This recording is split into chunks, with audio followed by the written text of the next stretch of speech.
రాయి. ఏం రాయాలి? లెటర్. ఎవరికి? నీకు. నాకా? నాకు రాయడం రాదు. ఈ మధ్యన సంతకం పెట్టడం నేర్చుకున్నా.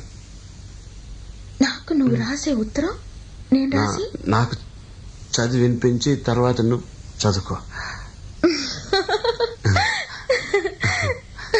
I like it. చెప్పు.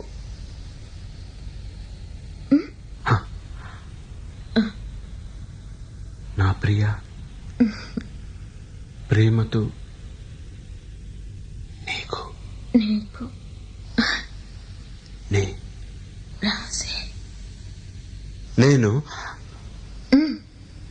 రాసే ఉత్తరం. ఉత్తరం లెటర్ కాదు, ఉత్తరమే అని రా.